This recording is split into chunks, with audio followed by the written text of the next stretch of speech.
Selamat datang di Alur Donghua. Kali ini Mimin akan cerita novel The Crown, Emperor of Eternity. Sebelum mendengarkan, jangan lupa subscribe, like, komen, dan share ya, biar Mimin tambah semangat. Selamat mendengarkan. Melanjutkan episode sebelumnya, Cukwang dengan lembut membelai dadanya, merasakan gerakan tidak biasa yang datang dari menara dewa dan iblis. Kilatan cemerlang muncul di wajahnya. Apakah karena dia? Matanya segera terkunci pada pemuda kerdil itu. Yang terakhir tidak tampak begitu mencolok di antara kerumunan. Namun berdasarkan intuisinya, dia dapat merasakan bahwa lelaki ini adalah yang paling menakutkan di antara kelompok lelaki berjubah hitam itu. Orang-orang ini pasti dari wilayah jiwa gelap. Cukwang bergumam dengan sekilas keraguan di matanya. Mengapa dia merasakan fluktuasi aura dari pemuda kurcaci yang tidak berasal dari wilayah jiwa gelap? Aura jenis ini sangat lemah. Jika Anda tidak memperhatikannya, bahkan seseorang sekuat kaisar dari 9 dinasti akan sulit untuk merasakannya. Ketika dia tengah bertanya-tanya, pemuda kurcaci itu melihat ke arahnya, dan senyum langka muncul di wajahnya yang biasanya muram. Tetapi senyuman ini terlihat sangat aneh dan membuat orang merasa tidak nyaman.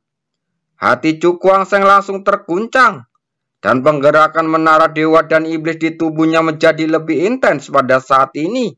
Mungkinkah? Kilatan cahaya cemerlang tiba-tiba bersinar dari matanya, dan ekspresi terkejutan muncul di wajahnya. Sebab setelah beberapa saat, Cukwang menarik nafas dalam-dalam untuk menekan gejolak di dalam hatinya. Dia menatap pemuda kerdil itu dengan tatapan serius. Perasaan yang diberikan orang ini kepadanya begitu aneh. Bahkan ancaman yang ditimbulkan oleh Kaisar Tianshui jauh lebih kecil dibandingkan dengan pemuda kerdil ini. Jika Anda bersedia memberi saya kehormatan, silakan datang dan mengobrol setelah Anda memasuki pemakaman dewa dan iblis. Suara halus yang terbungkus dalam kekuatan ruang masuk ke telinga Cukwang.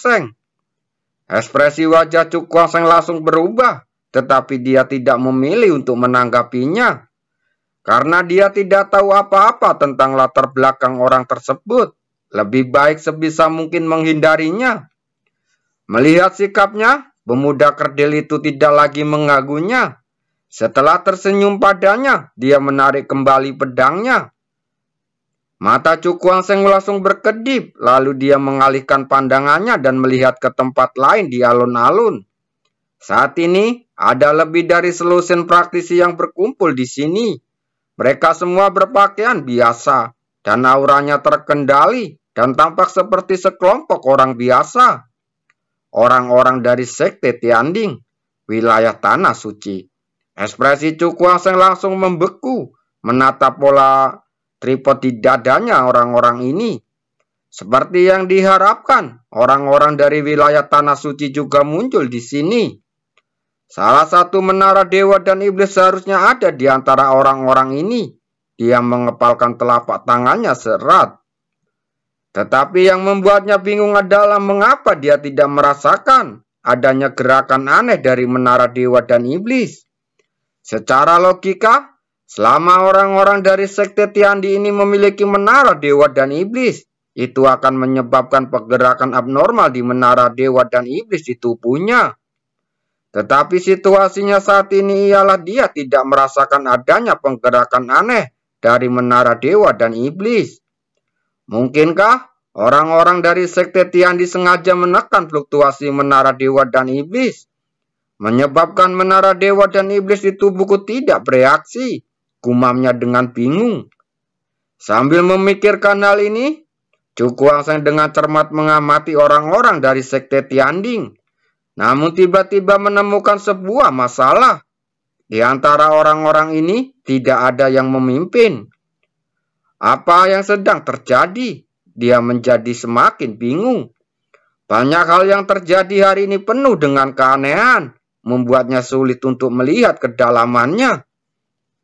Pada saat itu, suara gemuruh tiba-tiba menyebar ke seluruh alun-alun yang awalnya sunyi, dan seluruh alun-alun mulai gemetar. Cukuangseng segera melihat ke udara. Ekspresi terkejut tiba-tiba muncul di wajahnya. Yang lain pun turut mengalihkan pandangan mereka, dan sesaat suasana di tempat langsung menjadi riuh. Orang-orang dari istana dewa dan iblis. Cukuangseng mengepalkan tangannya. Matanya bersinar terang.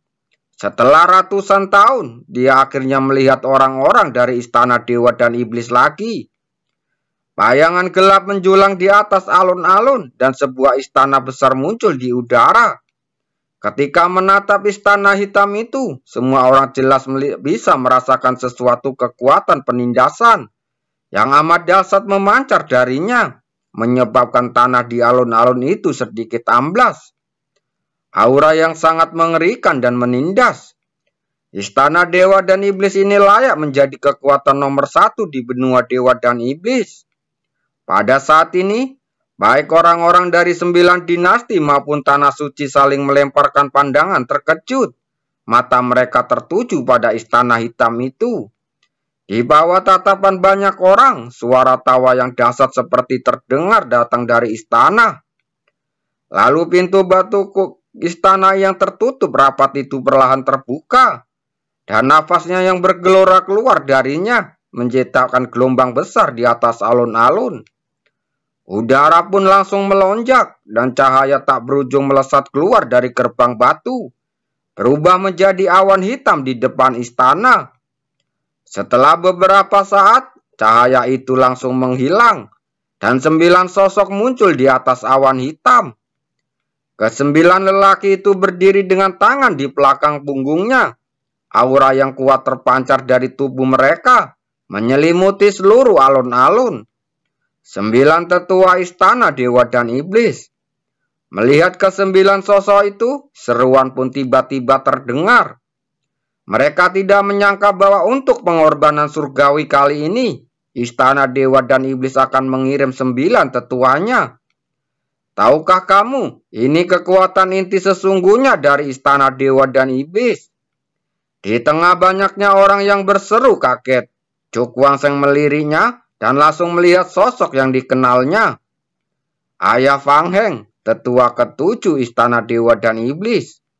Orang ini pastilah tetua agung. Tatapan mata Cukuangseng tidak tertuju pada tetua ke-7 terlalu lama, melainkan beralih ke seorang lelaki tua berpakaian preman yang berada di depan. Aura orang ini adalah yang paling terkendali. Dia tampaknya seperti orang tua biasa yang akan meninggal. Ia sangat tidak mencolok. Tetapi lelaki tua yang tampak biasa saja inilah, saat ia muncul, membuat semua orang yang hadir menahan nafas dan menatapnya dengan kagum. Kata penatua agung ini saja sudah cukup membuat orang-orang terkejut. Mereka semua adalah wajah-wajah yang tidak dikenal. Mungkinkah semua orang dari ratusan tahun yang lalu telah meninggal? Kata Cukuangseng dengan mata berbinar. Awalnya ia mengira akan melihat beberapa sosok yang dikenalnya di sini. Tetapi situasi di hadapannya sungguh tidak disangka-sangka. Memikirkan hal ini, emosinya tiba-tiba bergejolak. Dan suatu perasaan yang tak terlukiskan melonjak di dalam hatinya.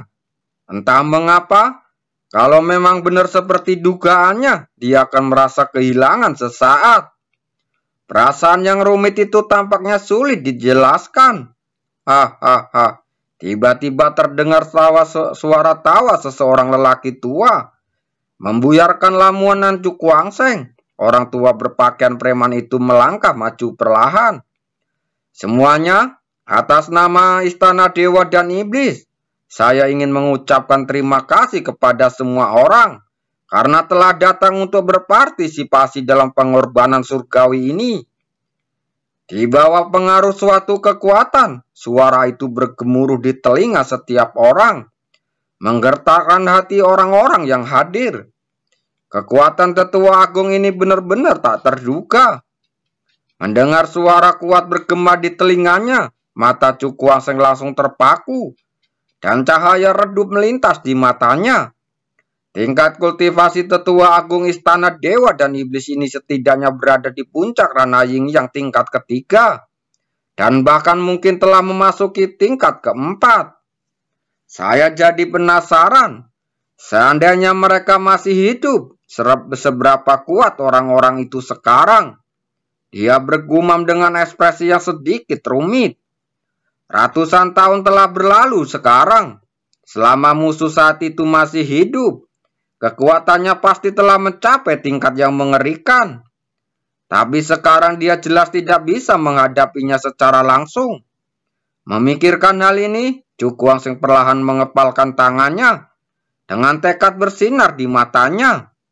Tidak peduli apapun, ia harus mendapatkan teknik bela diri yang menantang surga di pemakaman dewa dan iblis. Untuk itu, dia bersedia membayar berapapun harganya. Tepat saat pikirannya mulai bimbang, sebuah tangan lembut berwarna giok terukur, lalu menggenggam tangannya yang agak dingin. Cukuang Seng memiringkan kepalanya dan melihat wajah yang menawan itu. Ada pandangan hangat dan lembut di antara alis Liu Fei ini. Keduanya saling berpandangan. Cukuang Seng tersenyum tipis, memegang erat lembut tangan itu di punggung tangannya, menahan gejolak dalam hatinya. Karena semua sudah ada di sini, aku tidak akan membuang waktu lagi.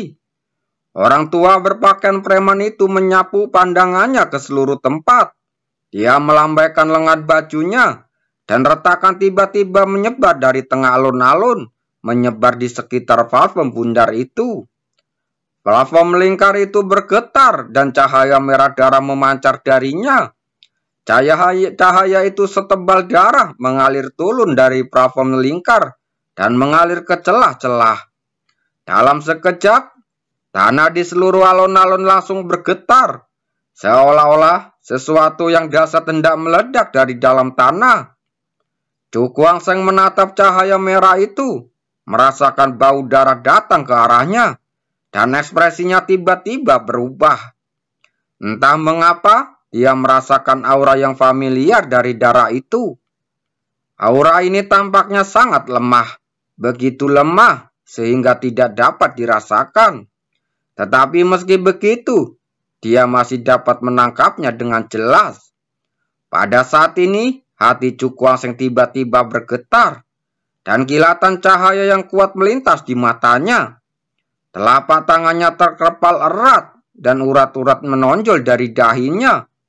Dadanya dengan cepat naik turun dengan hebat, menunjukkan kegembiraan di dalam hatinya.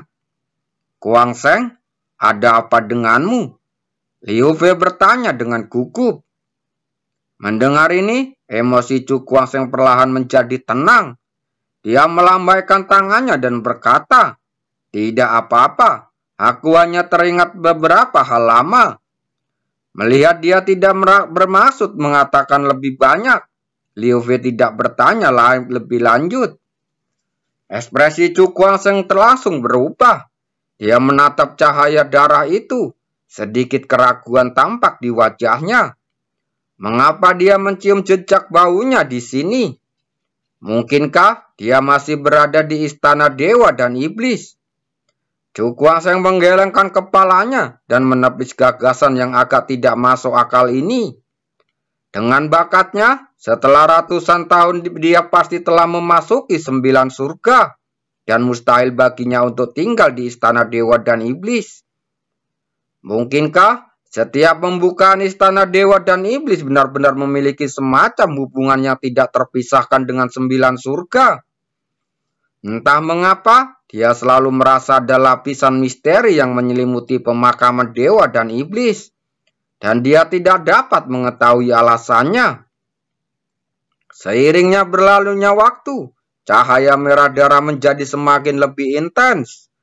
Dan secara bertahap, semua orang membuat penemuan yang sangat mengejutkan. Cahaya merah darah yang menyebar di sepanjang retakan tampaknya telah membentuk formasi yang sangat misterius. Bangkit! Orang tua itu berteriak pelan, dan seluruh lapangan bergetar hebat. Kemudian, sebuah formasi besar berwarna merah darah perlahan bangkit darinya dan melayang di udara.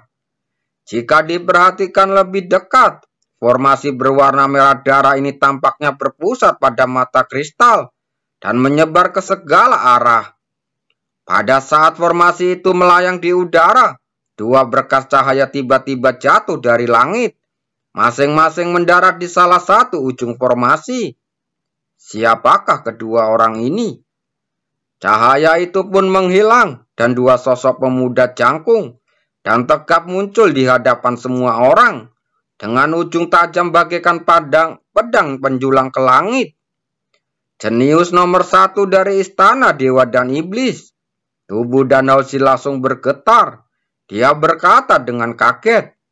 Cukuang Seng matanya tertuju pada seorang pria bermuda pakaian biru muda. Lelaki ini berwajah rupawan, alisnya bagaikan pedang, dan pupil matanya berwarna gelap berkilauan dengan tajam, membuat orang tak berani menatapnya langsung. Di belakangnya, dia membawa pedang berwarna hijau tua. Pedang itu panjangnya lebih dari 10 kaki, 2 kali lebih panjang dari tinggi pemuda itu, dan tampaknya sangat berlebihan. Jenius nomor 1 dari benua dewa dan iblis, Helan Lingtian. Cukuang Seng menghela nafas ringan dengan ekspresi yang tidak dapat dijelaskan. Orang ini adalah Helan Lingtian, sang jenius yang muncul 100 tahun sekali di istana dewa dan iblis, yang dipuja sebagai jenius nomor 1 di benua dewa dan iblis oleh generasi muda dari 9 dinasti. Melihat penampilan aslinya kali ini, aura orang ini memang bukan sesuatu yang bisa dibandingkan dengan orang biasa. Siapa dia? Cukuang Seng mengalihkan pandangannya dan menatap pemuda satunya. Yang terakhir berpakaian putih dan memiliki sikap yang anggun. Tetapi ada semacam aura yang mengagumkan yang terpancar dari tubuhnya, yang membuat orang-orang memandang dengan curiga. Seseorang dari sekte Tianding. Mata Cukuang Seng akhirnya tertarik pada sebuah tanda di tubuh pemuda itu, dan dia langsung berseru kaget. Orang ini sebenarnya dari sekte Tianding. Memikirkan hal ini, ekspresi tiba-tiba langsung berubah. Mungkin orang ini adalah pemimpin sekte Tianding. Tepat saat dia terkejut, terjadi keributan di seluruh alun-alun. Banyak sekali orang yang menatap kedua pemuda itu dengan mata terkejut. Ekspresi mereka langsung membeku. Jelaslah, orang-orang kuat yang hadir juga mengakui asal-usul kedua orang itu. Sebenarnya ini ada dua. Setelah terkejut, semua orang berseru. Apakah itu jenius istana dewa dan iblis, Helan Lingtian, atau pemimpin sekte Tianding, Yue Qingchang? Mereka semua adalah orang-orang yang sangat terkenal. Belum lagi di benua dewa dan iblis, bahkan di seluruh tanah terlantar sudah terkenal, membuat banyak sekali junior yang mengaguminya. Dan reputasi ini adalah rekor pertemuan yang luar biasa dari keduanya.